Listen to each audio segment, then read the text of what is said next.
தேவனுடைய வார்த்தையை கேட்கும் பொழுது நமக்கு என்ன உண்டாகிறது? விசுவாசம் உண்டாகிறது. ஹல்லேலூயா.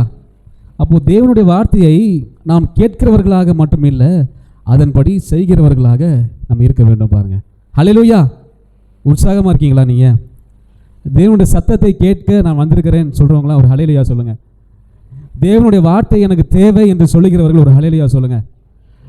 தேவனுடைய வார்த்தை என் வாழ்க்கையை மாற்றும் என்று நான் விசுவாசிக்கிறேன், அதை நம்பி நான் இருக்கிறேன் என்று சொல்லுகிறவர்கள் கைகளை உயர்த்தி ஹல்லேலூயா சொல்லுங்கள். ஹல்லேலூயா. அப்போ நிச்சயமாக உங்கள் வாழ்க்கையை தேவனுடைய வார்த்தை மாற்றும், மறுரூபமாக்கும். ஹல்லேலூயா. ஏன்னா நீங்கள் அதை எதிர்பார்த்து இருக்கிறீர்கள். ஆமென். பாருங்கள், ஒரு பாஸ்டர் தெரியாமல் கடலில் விழுந்துட்டாராம், நடுக்கடலில் விழுந்து நீச்சல் அடிச்சுட்டே இருக்காராம் ரொம்ப நேரமாக. நடுக்கடல்னால் எப்படி இருக்கும்?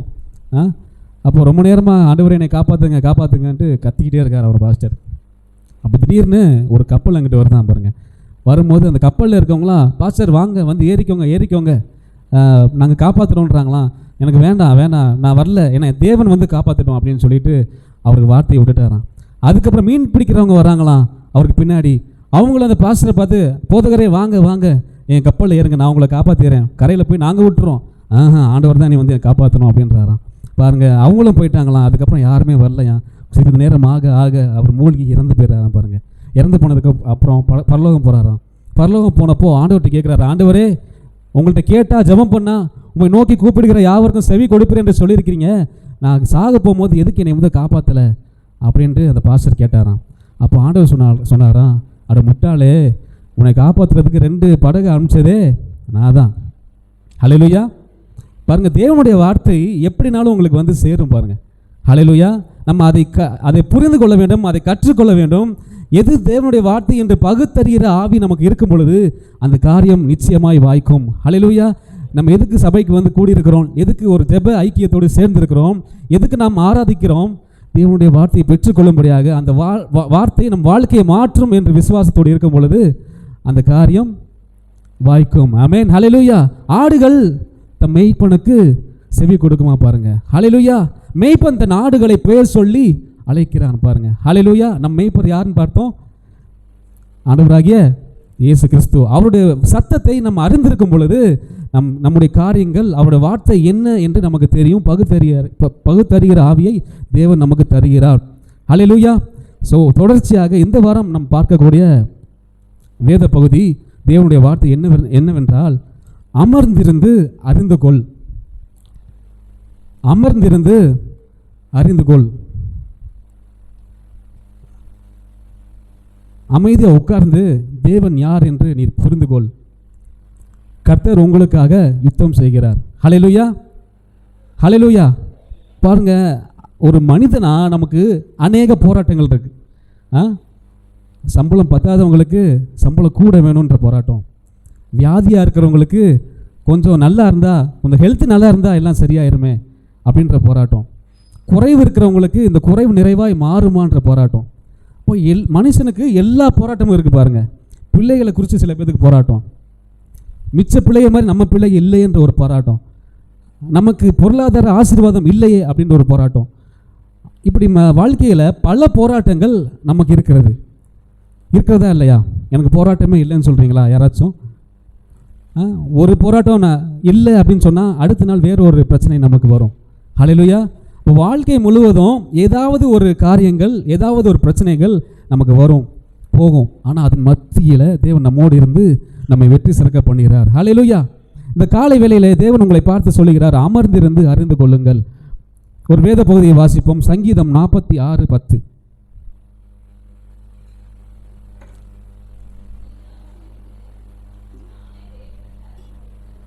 நீங்கள் அமர்ந்திருந்து நானே தேவன் என்று அறிந்து கொள்ளுங்கள். அப்போ ஆண்டவர் என்ன சொல்ல வராரு? என்னுடைய பலத்தில் நீ வந்து சார்ந்து இருக்கும்படியாக தேவன் இந்த காலை வேளையில் உங்களுக்கு உரைக்கிறார். நம்முடைய பலன் என்றைக்குமே தோல்வி தான். ஹல்லேலூயா. நீங்கள் எத்தனை பேர் சொல்ல முடியும், நான் எடுத்த முயற்சி எல்லாம் வெற்றியாக தான் முடிஞ்சிருக்கு அப்படின்னு சொல்ல முடியுமா?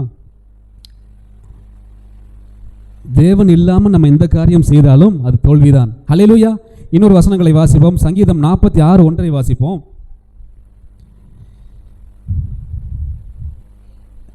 தேவன் நமக்கு அடைக்கலமும் பெலனும், ஆபத்து காலத்தில் அனுகூலமான துணையுமானவர். 2வது வாசிப்போம். ஆகையால் பூமி நிலை மாறினாலும் மலைகள் நடு சமுத்திரத்தில் சாய்ந்து போனாலும் அதன் ஜலங்கள் கொந்தளித்து பொங்கி அதன் பெருக்கினால் பர்வதங்கள் அதிர்ந்தாலும் நாம் பயப்படும். ஹல்லேலூயா. தேவ வார்த்தை என்ன சொல்லுகிறது என்றால், நீங்கள் பயப்படும் பொழுது, நீங்கள் குறைவாக இருக்கும்போது, உங்களுக்கு பலனே இல்லை அப்படின்னு சொல்லி நீங்கள் தோல்வியுற்ற ஒரு ஸ்டேட்டில் இருக்கும்போது, ஒரு நிலையில் இருக்கும்போது தேவன் உங்களை பார்த்து சொல்கிறார், தேவன் நமக்கு அடைக்கலமும் பலனும் ஆபத்து காலத்தில் அனுகூல துணையுமாய் நமக்கு இருக்கிறாரா பாருங்கள். இந்த கால வேளையை உங்களுக்கு ஆண்டவர் பேசுகிறாரு பாருங்கள். நான் உனக்கு அடைக்கலமும் உனக்கு பலனும். யாருடைய பலனா பாருங்கள்? தேவனுடைய பலன். சொல்லுங்கள், தேவனுடைய பலன். வாயிலை திறந்து சொல்லுங்கள், தேவனுடைய பலன். என்னுடைய பலன் அல்ல, தேவனுடைய பலன். ஹல்லேலூயா. அவரே நமக்கு அனுகூலமான துணையுமானவர். ஆகையால் என்ன நடக்குமா? பூமி நிலை மாறினாலும், சொல்லுங்க, மலைகள் நடு சமுத்திரத்தில் சாய்ந்து போனாலும், அப்புறம் அதன் ஜலங்கள் கொந்தளித்து பொங்கி அதன் பெருக்கினால் பர்வதங்களே அதிர்ந்தாலும் அவர் சொல்றார், நாங்கள் பயப்பட மாட்டோம். ஹல்லேலூயா. ஏன்னா தேவன் நமக்கு அடைக்கலமும் பலனும் ஆபத்து காலத்தில் அனுகூலமான துணையுமா இருக்கிறார். ஹல்லேலூயா. அவருடைய பலத்தில் நமக்கு வெற்றி உண்டு பாருங்க. அவருடைய பலத்தில் நமக்கு நன்மை நடக்கும் பாருங்க. எப்பெல்லாம் ஆண்டவரே அவ்வளோதான், என்னால் முடியலை, எனக்கு உதவி பண்ணுங்கன்னு சொல்லும் போது, அப்போ தான் நீங்கள் எப்படி இருக்கீங்கன்னா அவருடைய பலத்தில் சார்ந்தவர்களாக இருக்கீங்க. நீங்களாக ஒரு வழியை தேர்ந்தெடுத்து போகும் பொழுது அப்போ உங்களுக்கு சில தோல்விகள் வரும், உங்களுக்கு அவிசுவாசம் உண்டாகும். ஆனால் ஆண்டவரே எனக்கு இந்த காரியத்தில் ஜெயம் கிடைக்கணும், என்னால் எதுவுமே முடியலன்னு சொல்லும் போது அப்போ தான் நீங்கள் உங்கள் மாம்சத்தை கீழே தள்ளிட்டு, ஆண்டவரே நீர் எனக்கு உதவி செய்யுங்க அப்படின்ட்டு போகிறோம் பாருங்கள். நமக்கு ஏதாச்சும் ஒரு பிரச்சனை வரும் பொழுது, ஆண்டவரே நீங்கள் எனக்கு உதவி செய்யுங்க, ஆண்டவரே உம்முடைய வழியை எனக்கு காண்பீங்க அப்படி சொல்லும்போது அவர் நமக்கு நிச்சயமாக ஒரு வழியை நமக்கு காண்பிக்கிறார். எப்படி காண்பிக்கிறார்? தேவனுடைய வார்த்தையினாலே நமக்கு பேசுகிறார். போன வாரம் பார்த்தோம்ல, வலதுபுறம் சாயும் போதும் இடதுபுறம் சாயும் போதும் வழி இதுவே என்று சொல்லுகிற சத்தத்தை அவர் நமக்கு தருகிறார். ஹல்லேலூயா.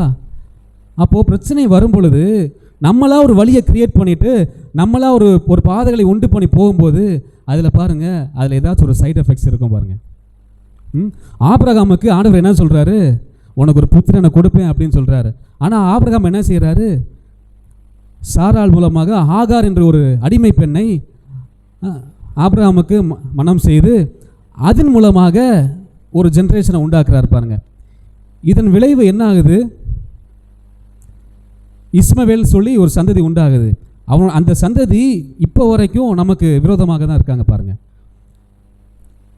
ஆண்டவர் சொன்னாரா, ஆகார் என்ற ஒரு அடிமை பெண்ணை ஆபிரகாமுக்கு கொடுத்து அதன் மூலமாக உனக்கு சந்ததி உண்டாக்கி நீ பழுகி பெருகி சந்தோஷமாக இருன்னு சொன்னாரா? அது மனிதனாகவே பிரச்சனை வரும் பொழுது அவனுடைய பலத்தை சார்ந்து நான் செஞ்சால் கரெக்டாக இருக்கும் அப்படின்னு சொல்லி அவனாக உண்டாக்கப்பட்ட ஒரு பாதை தான் இஸ்மவேல். ஆனால் வாக்குத்தத்தம் பண்ணப்பட்ட தேவனுடைய வார்த்தை ஆபிரகாமுக்கு யார்? ஈசாக். ஹல்லேலூயா. நமக்கு பிரச்சனை வரும் பொழுது தேவனுடைய பலத்தை சார்ந்திருக்கும் பொழுது நமக்கு எல்லாம் சக்ஸஸாக நடக்கும் பாருங்கள். நம்மளாம் ஒரு வழியை கிரியேட் பண்ணி போகும்பொழுது அப்போ தான் தேவன் எக்ஸ்ட்ரா எஃபெக்டை கொடுத்து உங்களுக்கு இன்னும் கொஞ்சம் உங்களுக்கு சைடு எஃபெக்ட்ஸ்லாம் பண்ணி உங்களை சரி பண்ணி காப்பாற்றி உங்களுக்கு சந்தோஷத்தை ஏற்படுத்த வேண்டிய சூழ்நிலையில் தேவன் இருக்கிறார். ஹல்லேலூயா. அப்பொழுதும் உங்களை கைவிட மாட்டார், அங்கேயும் வந்து உங்களை போஷிப்பார். என்ன அப்படின்னா, அமர்ந்திருந்து அவருடைய பலத்தில் நாம் சார்ந்திருக்கும் பொழுது ஒரு சைடு எஃபெக்ட் இருக்காது. அதான் நம்ம சொல்கிறோம், அமர்ந்திருந்து அறிந்து கொள்ளுங்கள். நீங்களும் உங்கள் சுய பலத்தில் உங்களுக்கு விரோதமாக யாராச்சும் இருக்காங்கன்னா நீங்கள் சண்டையிடும்படியாக இப்படி பிளான் பண்ணால் அவங்கள உட்கார வச்சிடலாமே, இந்த மாதிரி சரி பண்ணிடலாமே, அவங்களுக்கு விரோதமாக இப்படி பேசிடலாமே, அவங்களுக்கு விரோதமான காரியங்களை நம்மளே நடப்பிக்கலாமே, வித்தியாசமாக ஒன்று செஞ்சால் அவங்க அப்படியே பேக் அடிச்சிருவாங்க, அப்படி நீங்கள் என்ன வேண்டாம். தேவன் முழுமையாக சொல்கிறார், அமர்ந்திருந்து என் வேலையை பார்க்க விடுங்க, யுத்தம் என்னுடையது, ஃபைட் இஸ் மைன். நீங்கள் போராடினீங்கன்னா நிச்சயமாக ஒரு தோல்வி உண்டாகும். ஆனால் என்னுடைய பலத்தில் ஆண்டவரே ஐ எம் நத்திங், ஆண்டவரே என்னால் ஒன்றுமே இல்லை, உங்கள் பலத்தில் சார்ந்திருக்கும்படியாக செய்யுங்க என்று சொல்லும் போது தேவன் நிச்சயமாக உங்களுக்கு என்று யுத்தம் பண்ணுகிறாரா பாருங்கள். ஹல்லேலூயா. எத்தனை பேர் சொல்கிறீங்க தேவனுடைய பலத்தில் நான் சார்ந்திருக்கிறேன் அப்படின்னு? ஹல்லேலூயா. அப்படி சார்ந்திருக்கிறீங்க அப்படின்னா நீங்கள் சும்மா இருந்தால் போதும். ஹல்லேலூயா. பக்கத்தில் பார்த்து சொல்லுங்கள், நீங்களே சொல்லிக்கோங்க, நான் சும்மா இருந்தால் போதும், கர்த்தர் எனக்காக யுத்தம் செய்கிறார். உங்களுக்கான வார்த்தை இதுதான் அந்த காலை வேளையில். ஹல்லேலூயா. பாருங்கள், உன்னோடு போராடினவர்களை நீ தேடியும் காணாதிருப்பாய் என்று தேவனுடைய வார்த்தையை சொல்கிறது. ஹல்லேலூயா. ஒரு சபை இருந்துச்சா பாருங்கள் ஒரு இடத்துல. அந்த சபைக்கு எதிர்த்தாப்பில் இருக்கிற ஒரு வீட்டில் ஒரு அம்மா, ஒரு அரசு அதிகாரியாம். அவங்க ரொம்ப அந்த சபைக்கு விரோதமாக பல பிரச்சனைகளை செய்து கொண்டே இருந்தார்களாம் பாருங்கள். அப்போது அந்த சபை அங்கே இல்லாதபடிக்கு அவர்களை காலி பண்ணும்படியாக ரொம்ப பிரச்சனைகள்னால அந்த பாஸ்டரை போட்டு ரொம்ப பண்ணியிருக்காங்க. அப்போ அந்த பாஸ்டர் என்ன பண்ணாரா, சரி அந்த வீட்டுக்கு எதிர்த்தாப்பில் இருந்து நம்ம காலி பண்ணி ஒரு 3 வீடு தள்ளி அங்கிட்டு போய் இந்த சபையை ஆரம்பிப்போம் அப்படின்னு சொல்லி அங்கே ஒரு வீடை வாடகைக்கு பிடிச்சி அங்கே ஆராதனையாக சர்வீஸை ஆரம்பித்து அங்கே நடத்தி கொண்டு போனாராம் பாருங்கள். இங்கே எப்படி அந்த பாஸ்டர் இருந்தாரோ அதை விட 100 மடங்கான ஆசீர்வாதங்களை அங்கே போனோடனே ஆண்டவர் அவர் கொடுத்தாராம் பாருங்கள். அவர் எல்லைகளை விரிவாக்கினாராம் பாருங்கள். அநேக ஜனங்கள் வந்தாங்களாம். நல்ல ஒரு செழிப்பான ஒரு சபையாக இருந்துச்சா பாருங்கள். அப்போது அந்த பாஸ்டர் என்ன பண்ணாரா, அந்த முதல்ல குடியிருந்தார்ல அந்த வளாகத்தை சொந்தமாக வாங்க வேண்டும் என்று ஆண்டவர் அவ்வளோ பிளஸ் பண்ணிட்டார் அந்த பாஸ்டரை. அப்போ அந்த இடத்த போய் சொந்தமாக வாங்குறதுக்கு அவங்கள்ட்ட போய் விசாரித்து அந்த பில்டிங்கை சொந்தமாக வாங்கிட்டாராம் பாருங்கள். பில்டிங்கை சொந்தமாக வாங்கினது மட்டும் இல்லாமல் அவர் அந்த பில்டிங் ஓனர்கிட்ட கேட்டாராம், நாங்கள் இங்கே குடியிருந்தப்போ எதிர்த்தாப்பில் ஒரு அம்மா இருந்தாங்களே, அவங்க நமக்கு விரோதமாக அநேக காரியங்களை பண்ணாங்க, அந்த அம்மாட்ட ஒரு தேங்க்ஸ் நான் சொல்லணும், அவங்க இங்கே இருக்காங்களான்னு கேட்டப்போ அப்போ அந்த வீட்டு ஓனர் சொன்னாரா, அவங்க இங்கே இல்லை, அவங்க குடும்பத்தில் அநேக சில பிரச்சனைகள் வந்து அவங்க காலி பண்ணி போயிட்டாங்க. அப்போ இந்த பாஸ்டருக்கு உள்ளேருந்து எப்படியாச்சும் அவங்களை கூப்பிட்டு தேங்க்ஸ் சொல்லிடணும் அப்படின்னு நினச்சாராம். ஏன்னா அவங்க சொன்னதுனால தான், அவங்க பிரச்சனை பண்ணதுனால தான் காலி பண்ணி அங்கே போய் இப்போ அவரோட எல்லைகளை பெரிதாக்கிட்டாராம் பாருங்கள். இப்போ நமக்கும் அப்படி தாங்க, ஒரு இடத்துல நீங்கள் இருக்கும்போது பிரச்சனை வந்தால் நீங்கள் வேறு இடத்துல வேணால் அவங்க அமுச்சு விடலாம், ஆனால் அங்கே 100 அத்தனையாக அவங்க எல்லைகளை விஸ்தாரமாக்குவார் தேவன். ஹல்லேலூயா! எத்தனை பேர் விசுவாசிக்கிறீங்க? அதுதான் அந்த வசனம். அந்த பாஸ்டர் பாருங்கள், எப்படியா தேங்க் பண்ணணும்னு நினைக்கும் போது தேங்க் பண்ணுறது கூட அவர் எதிரி இங்கே இல்லை. திரும்பி அந்த அம்மா பார்த்து ஒரு வார்த்தை பேசிடலாமே. அது மட்டும் இல்லை, அந்த அம்மா சொல்லியிருக்காங்க அந்த ஹவுஸ் ஓனர்கிட்ட, இந்த சபை இங்கே இருந்த வரையும் என் குடும்பம் நல்லா இருந்துச்சு, நான் எத்தனையோ பிரச்சனை சபைக்கு விரோதமாக பண்ணேன், ஆனால் அந்த சபை இங்கே எங்கள் வீட்டுக்கு எதிர்த்தாப்பில் இருக்கிற வரையும் என் குடும்பத்தை என் தேவன் ஆசீர்வதித்தார். எண்ணி முடியாத ஒரு அற்புதங்கள்னால நிறையா விஷயங்கள் என் குடும்பத்தில் நல்லா செழிப்பாக இருந்துச்சுங்க. என்றைக்கு இந்த சபை காலி பண்ணி அங்கிட்டு போச்சோ என் குடும்பத்தில் அநேக பிரச்சனை வந்துருச்சுங்க. இந்த விஷயத்தையெல்லாம் அந்த ஹவுஸ் ஓனர்கிட்ட அந்த அம்மா நீங்கள் சொல்லிடுங்க, அந்த பாஸ்டர் ஒரு நாள் வந்தாருன்னா அவர்கிட்ட சொல்லிடுங்க, சாரின்னு சொல்லிடுங்க பிரச்சனை பண்ணதுக்குன்னு சொல்லிட்டு காலி பண்ணி போயிருக்காங்க. ஹல்லேலூயா! இப்போ இந்த பாஸ்டர் கூப்பிட்டு ஒரு தேங்க் பண்ணணும்னு நினைக்கிறாரு, அந்த அம்மா அங்கே இல்லை. இதுதான் பாருங்கள் இந்த வசனம், உன்னோடு போராடினவர்களை நீ தேடியும் காணாதிருப்பாய். ஹல்லேலூயா! எத்தனை பேர்த்துக்கு போராட்டம் இருக்குது இந்த காலை வேளையில்? யாருக்குமே இல்லையா? யாருக்குமே போராட்டம் இல்லையா? இருக்கா இல்லையா? எல்லாத்துக்கும் இருக்குல்ல.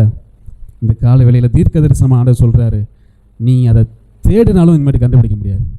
ஹல்லேலூயா! வேத வசனம் சொல்லுது, உன்னோடு போராடினவர்களை நீ தேடினா கூட கண்டே பிடிக்க முடியாதான். ஹல்லேலூயா! அதுதான் தேவனுடைய வாக்குத்தத்தம் பாருங்கள். அந்த பாஸ்டர் நினச்சிருந்தா அந்த அம்மாவுக்கு விரோதமாக ஏதாச்சும் பண்ணியிருந்துருக்கலாம், ஆனால் அவர் அந்த கர்த்தர் அவரோட வார்த்தைக்கு கீழ்பட்டு அவர் வேறு இடத்துல அமைதியாக போய் அந்த சர்வீஸ் ஆரம்பித்தார் பாருங்கள். இப்போது 2 பில்டிங்கும் சொந்தமாயிருச்சு. அவருடைய எல்லை விஸ்தாரமாக்கிட்டார். ஏன்னா அவர் போராடலை, அவர் அமர்ந்திருந்தார். ஹல்லேலூயா! அவர் ரிலாக்ஸாக இருந்தார். தேவையில்லாமல் நீ போராடி அவருக்கு எக்ஸ்ட்ரா வேலையை உண்டு பண்ணிடாதீங்க ஆண்டவருக்கு. ஹல்லேலூயா! எக்ஸ்ட்ரா வேலை உண்டு பண்ணிடாதீங்க. ஹல்லேலூயா! அவர் வார்த்தையை மட்டும் கேட்டு அதன்படி நடவுங்கள். ஹல்லேலூயா! கர்த்தர் பெரிய காரியங்களை செய்ய போகிறார் பாருங்கள். நீங்கள் சும்மா அமௌண்ட் இருந்தால் போதும், அடிஷ்னல் எஃபெக்டை கொடுக்காதீங்க. அடிஷ்னல் எஃபெக்ட் கொடுத்தா தேவன் எக்ஸ்ட்ரா எஃபெக்ட் போட்டு உங்களை காப்பாற்றி கொண்டு வருவார். ஹல்லேலூயா! அதனால கொடுத்த வாக்கை மறந்துவிட்ட ஆபிரகாம் மனைவியோட பேச்சை கேட்டுட்டு அமர்ந்திருந்து அவரே தேவன் என்று விசுவாசிக்காமல் அவனுக்கென்று ஒரு பாதையை உருவாக்கி போனதின் விளைவு இன்னைக்கு வரையும் அவன் கை நமக்கு விரோதமாக இருக்கின்றது. ஹல்லேலூயா! உங்கள் வாழ்க்கையிலையும் தேவனுடைய வார்த்தையை நம்பாமல் நீங்கள் ஒரு பாதையை உண்டு பண்ணாதீங்க. கர்த்தர் சொல்கிறார், அமர்ந்திருங்கள், யாரை பற்றியும் தப்பாக பேச வேண்டாம். உங்களுக்கு விரோதமாக தான் செய்வாங்க, உங்களுக்கு விரோதமாக தான் இருப்பாங்க, சொந்தக்காரங்க உங்களுக்கு விரோதமாக தான் இருப்பாங்க, நீங்கள் நம்பினவங்க உங்களுக்கு விரோதமாக தான் இருப்பாங்க. ஆனால் நீ அமர்ந்திருந்த தேவனுடைய வார்த்தை மேலே சார்ந்து இருக்கும் பொழுது தேவன் உங்களுக்கு இரட்டிப்பான நன்மை தருவார். எப்படி ஆபிரகாமை ஆசீர்வதித்தாரோ அதே போல் இரட்டிப்பான ஆசீர்வாதங்களை, யாக்கோபை ஆசீர்வதித்தது போல பல மடங்கான ஆசீர்வாதங்களை உங்களுக்கு கொடுப்பார். எப்போ அப்படின்னா நீங்கள் அமர்ந்திருந்து தேவனுடைய வார்த்தையை கேட்கும் பொழுது உங்களுக்கு உங்கள் ஆசீர்வாதத்திற்கு எல்லையே கிடையாது. ஹல்லேலூயா! ஹல்லேலூயா! ஹல்லேலூயா! அடுத்த வசனத்தை வாசிப்போம். யாக்கோபை பற்றி நாம் பார்ப்போம்.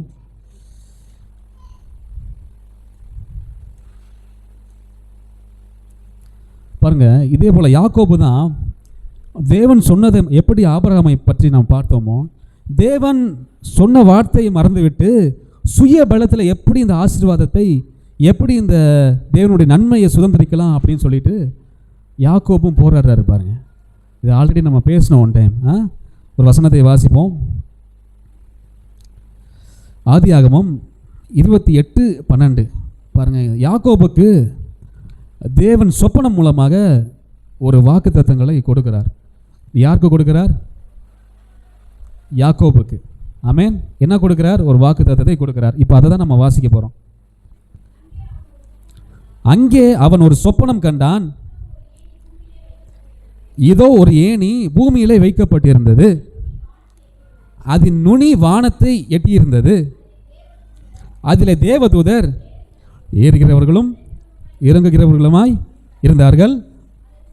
அதற்கு மேலாக கர்த்தர் நின்று, நான் உன் தகப்பனாகிய ஆபிரகாமின் தேவனும் ஈசாக்கின் தேவனுமாகிய கர்த்தர், நீ படுத்திருக்கிற இந்த பூமி உனக்கும் உன் சந்ததிக்கும் தருவேன். ஹல்லேலூயா.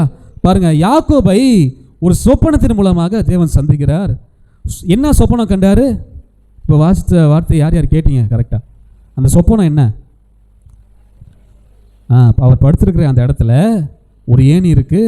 அந்த ஏணி வானத்தை எட்டி இருந்தது. நல்லா கவனிங்க. யாக்கோபு படுத்திருக்கார், தூங்கிட்டு இருக்கார். அப்போது தேவன் ஒரு சொப்பனத்தை கொடுக்கிறார். அந்த சொப்பனம் என்னன்னா, ஒரு ஏணி வானத்தை எட்டி இருந்தது. அந்த ஏணியில் தேவ தூதர்கள் ஏறுகிறவர்களும் இறங்குகிறவர்களுமாய் இருந்தார்கள். அதற்கு மேலாக கர்த்தர் நின்று என்ன சொல்றாரா? நான் உன் தகப்பனாகிய ஆபிரகாமின் தேவனும் ஈசாக்கின் தேவனும், அப்புறம் கர்த்தர், நீ படுத்திருக்கிற பூமியை உனக்கும் உன் சந்ததிக்கும் தருவேன் அப்படின்றார். ஒரு வாக்கு கொடுத்துட்டார் பாருங்க யாக்கோபுக்கு. 14ஆம் வசனத்தை வாசிப்போம். உன் சந்ததி பூமியின் தூளை போல், அப்புறம் வாசிங்க, தூளை போல் இருக்கும்.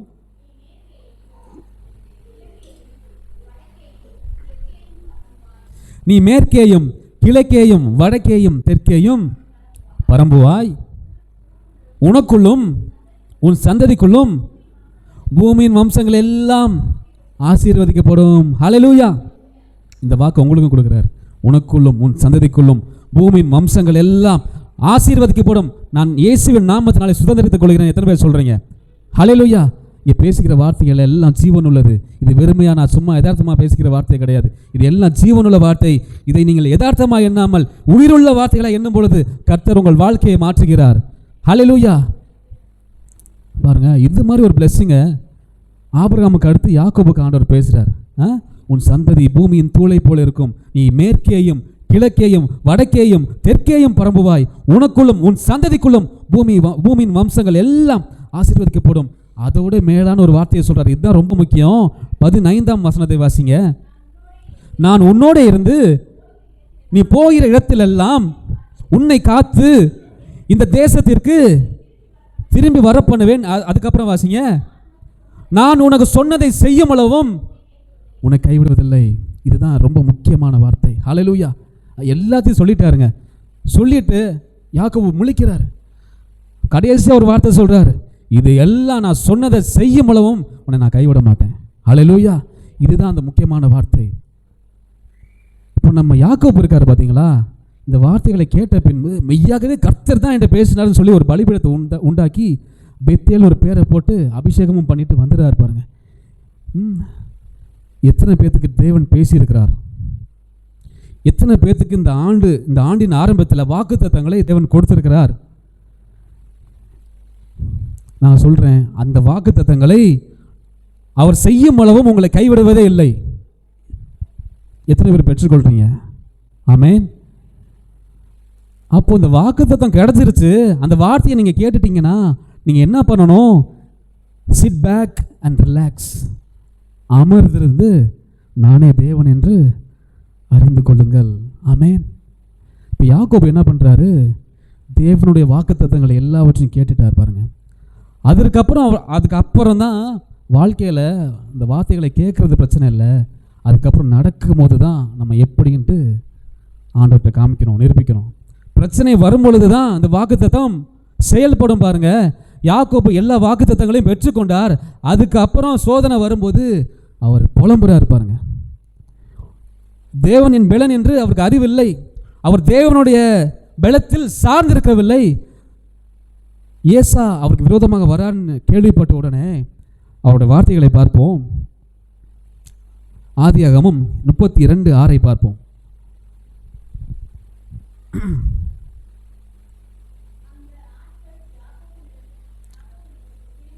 திரும்பி வந்து உம் சகோதரனாகிய ஏசாவிடத்திற்கு போய் வந்தோம், அவரும்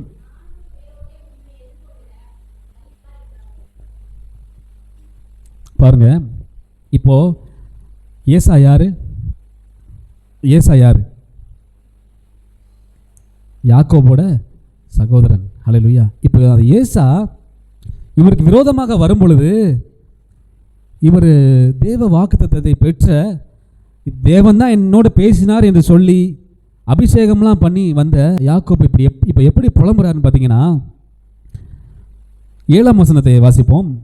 பாருங்க, சுய பலத்தில் அவனுடைய பலத்தில் பேசுகிறாரு யாக்கோபு. அப்பொழுது யாக்கோபு மிகவும் பயந்து வியாகுலப்பட்டு தன்னிடத்தில் இருந்த ஜனங்களையும் ஆடு மாடுகளையும் ஒட்டகங்களையும் 2 பகுதியாக பிரித்து ஏசா ஒரு பகுதியின் மேல் விழுந்து அதை முறியடித்தாலும் மற்ற பகுதி தப்பித்துக் கொள்ளும் இடம் உண்டு என்றான். 11 வாசிங்க.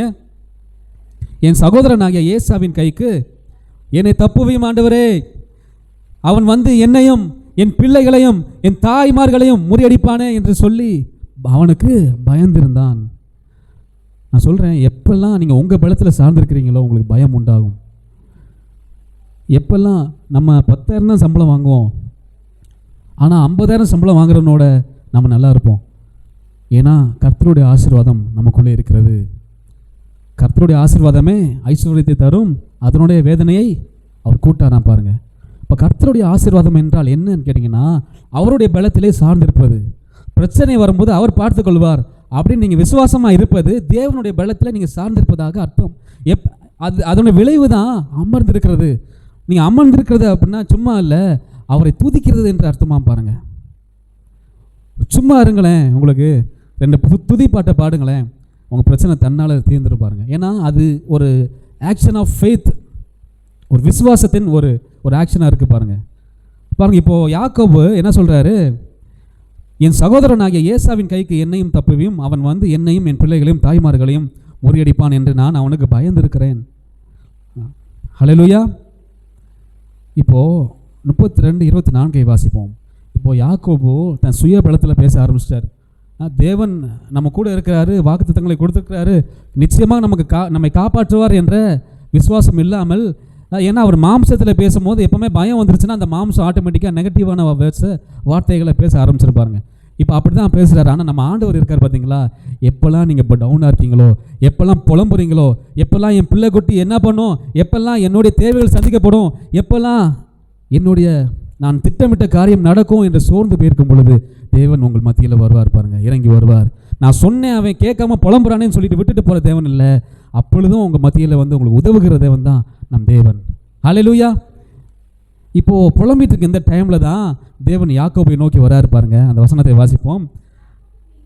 யாக்கோபு பிந்தி தனித்திருந்தான். அப்பொழுது ஒரு புருஷன் பொழுது விடியுமளவும் அவனுடனே போராடி அவனை மேற்கொள்ளாததை கண்டு அவனுடைய தொடைச்சந்தை தொட்டார். அதனாலே அவருடனே போராடுகையில் யாக்கோபு தொடைச்சந்து சொல்லிக்கிட்டு. இப்போ யாருங்க ரொம்ப பயத்தில் இருக்கா? யார் பயத்தில் இருக்கா? யாக்கோபு பயத்தில் இருக்கார். அப்போ யாக்கோபு பயத்தில் இருக்கும் போது தேவன் என்ன பண்ணுறாரு? அவனை திடப்படுத்தும்படியாக, தேவ வார்த்தைகளை சொல்லும்படியாக, அவன் காதுகள் கேட்கும்படியாக யாக்கோபுட்ட தேவன் பேச வராரு பாருங்க.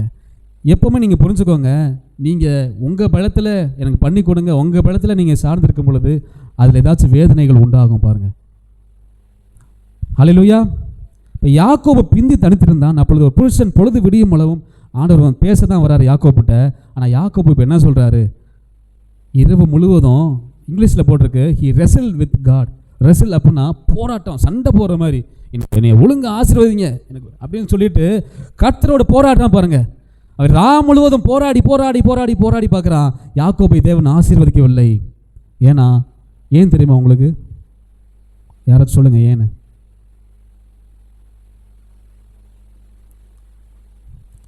ஏன்னா அவனுடைய பலத்தில், அவனுடைய அளவில் அந்த ஆசீர்வாதத்தை கேட்குறான்.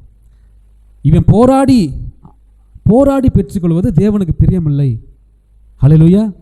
நம்ம அநேகர் யாக்கோபை போல போராடி ஜெபம் பண்ணுங்க பிரதர், யாக்கோபை போல போராடி கேளுங்க பிரதர், யாக்கோபை போலன்னு சொல்லி பாட்டே பாடுறோம். ஆனால் போராடி பெற்றுக்கொள்வது தேவனுக்கு பிரியமில்லாத காரியம். ஏன்னா இந்த போராட்டத்துக்கு முன்னமே யாக்கோபுக்கு ஆண்டவர் வாக்குத்தத்தங்களை கொடுத்து விட்டார். நான் உனக்கு சொன்னதை செய்யும் அளவும் கைவிடுவதில்லை, நீ கிழக்கேயும் மேற்கேயும் வடக்கேயும் தெற்கேயும் பரம்புவாய் அப்படின்னு சொல்லி வாக்கு கொடுத்துட்டார் பாருங்க. ஆனால் இவன் அவிசுவாசத்தில், தன் சொந்த பலத்தில், இன்னும் இவன் யாக்கோபு என்ன யோசிக்கிறார்னா, அவனுடைய பலத்தில் ஏதாச்சும் பெற்றுக்கொள்வோமா? அது தேவனுக்கு மேன்மை இல்லை பாருங்க. அவர் உங்களுக்கு கொடுக்கும் பொழுது அது நிறைவாய் மாறும். எப்படி பேதுரு அவருடைய வார்த்தையை கேட்டு முழுவதும் பிரயாசப்பட்டேன், எதுவும் கிடைக்கல, ஆகிலும் உம்முடைய வார்த்தையின்படி அந்த வலைகளை போடுகிறேன். முழுவதும் சொந்த பலத்தால் தேடினார், ஒன்றுமே கிடைக்கல. ஆனாலும் உம்முடைய வார்த்தையின்படியே இந்த வலைகளை போடும் பொழுது வலை கிழிந்து போகத்தக்கதான மீன்களை பேதுரு பிடித்தான பாருங்க. அப்போது கர்த்தருடைய ஆசீர்வாதமே ஐஸ்வர்யத்தை தரும், அதோட வேதனை கூட்டாருன்னு வாசிக்கிறோம். இப்போ யாக்கோபு என்ன பண்ணுறாரு? அவருடைய பலத்தில் கொடுங்க கொடுங்க கொடுங்க கொடுங்க, எதையாச்சும் கொடுங்க, ஆசீர்வதிக்காமல் விட மாட்டேன் அப்படின்னு தேவனோட ரெசில் அப்படின்னா ஃபைட், அவரோட போராட்டாரா நைட்டு முழுவதும். ஆண்டவர் பார்த்தார், இதுக்கு மேலே ஒன்று போராட வேணாம்னு சொல்லி தொடையை பிடிச்சி ஒரு கிள்ளிட்டார் பாருங்க, ஒரு தட்டு. அப்போது யாக்கோபு என்ன பண்ணுறாரு?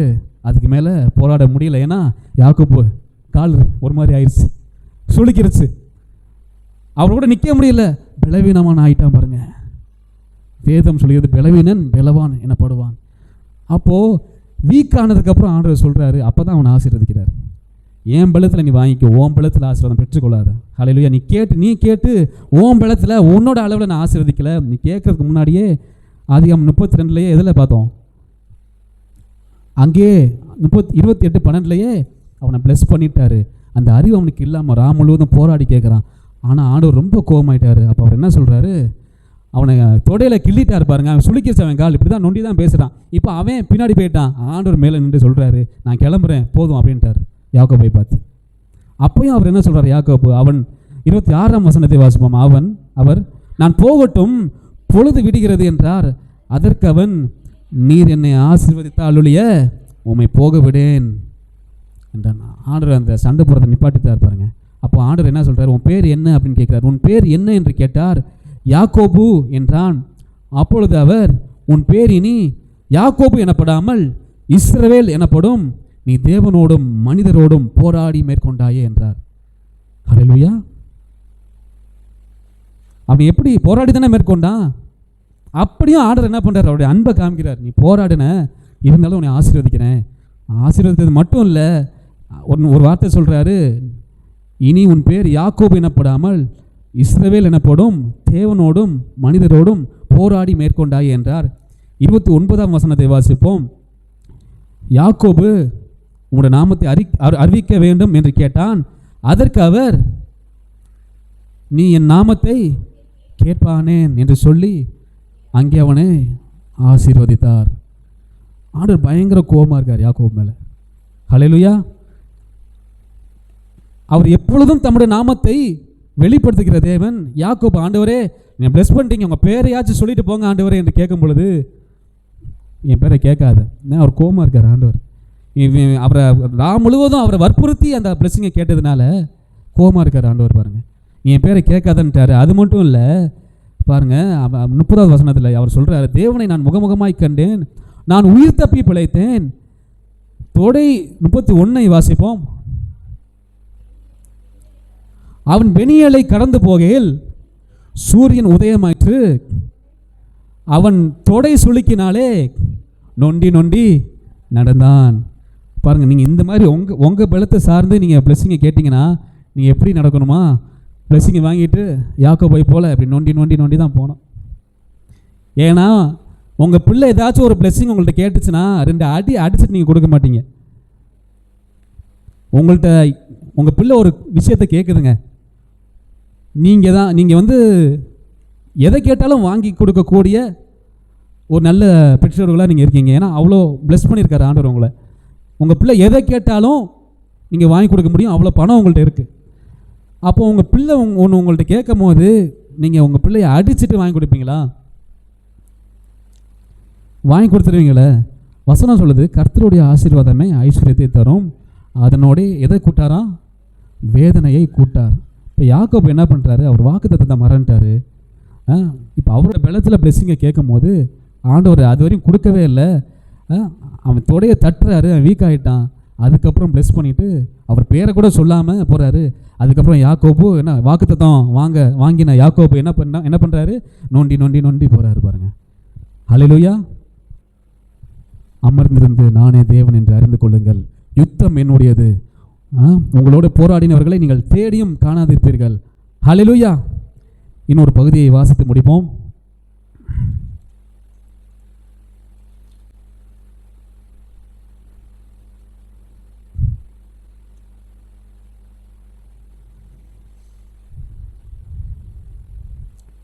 நியாயாதிபதிகள் 7:2 வாசிப்போம். நியாயாதிபதிகள் 7ஆம் அதிகாரம் 2ஆம் வசனம் வேகமாக வாசித்து முடிப்போம். அப்பொழுது கர்த்தர் கிதியோனை நோக்கி, நான் மீதியானியரை உன்னோடு இருக்கிற ஜனத்தின் கையில் ஒப்பு கொடுக்கிறதற்கு, வாசிங்க,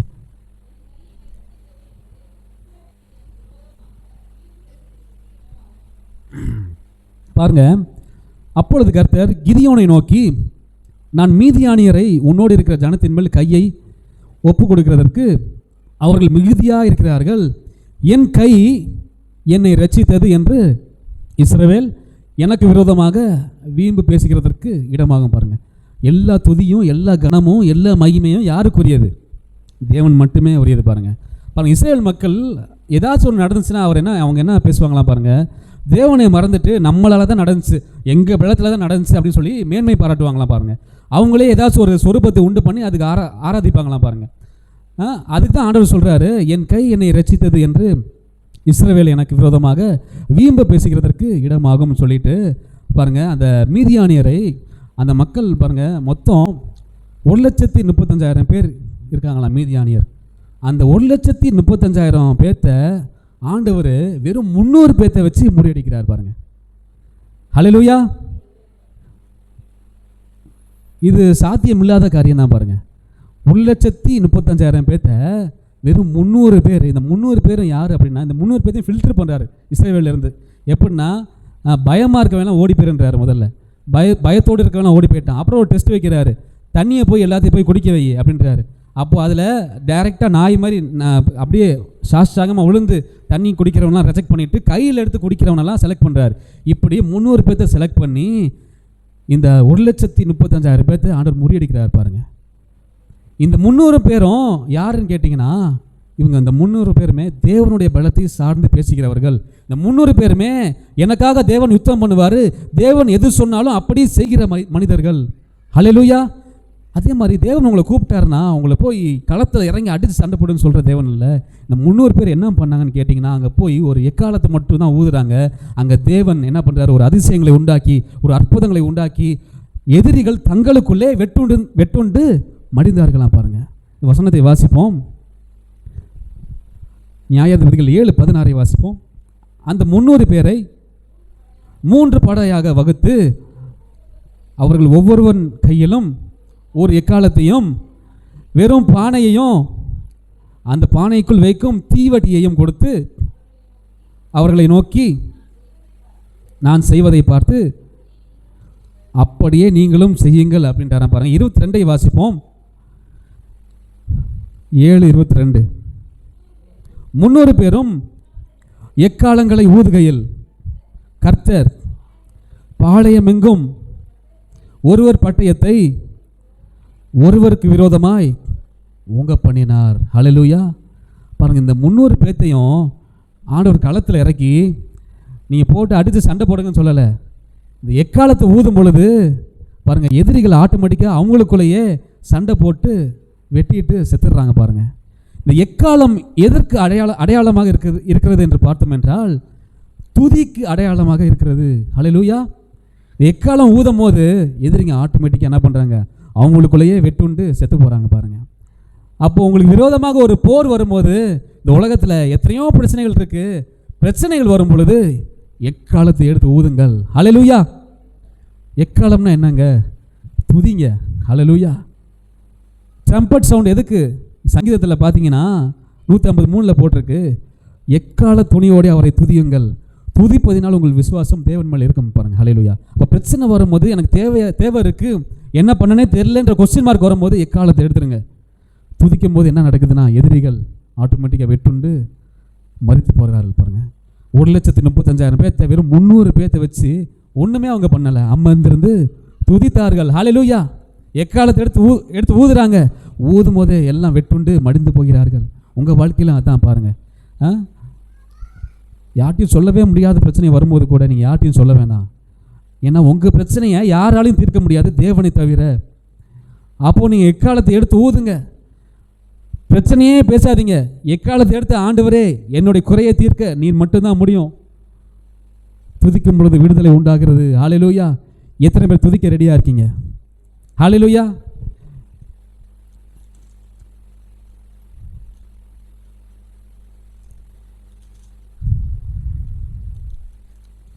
டைம் ஆயிடுச்சு. அதே போல் ஒரு வசனத்தை வாசித்து முடிப்போம். ஒரு பிரச்சனை வரும் பொழுது, எனக்கு போன வாரமே ரொம்ப டைம் ஆயிடுச்சு அப்படின்னு ஒரு சில ஃபீட்பேக்ஸ் வந்துருச்சு. அதனால் இன்னொரு 2 பேஜ் இருக்குது, நான் அதை அப்படியே நெக்ஸ்ட் வீக் கண்டினியூ பண்ணிக்கிறேன். பாருங்கள், ஒரு பிரச்சனைக்குள்ளே நீங்கள் போகும்போது உங்களை விட்டுட்டு நீ போய் பண்ணி முடிச்சுட்டு வான்னு சொல்கிறது இல்லை பாருங்கள். உங்கள் கூடவே இருந்து அந்த பிரச்சனையை முடிச்சுட்டு திருப்பி உங்கள் கூடவே வராரு பாருங்கள். ஹல்லேலூயா. ஒரு வசனத்தை வாசிப்போம். ஆதியாகமம் 8:16 வாசிப்போம்.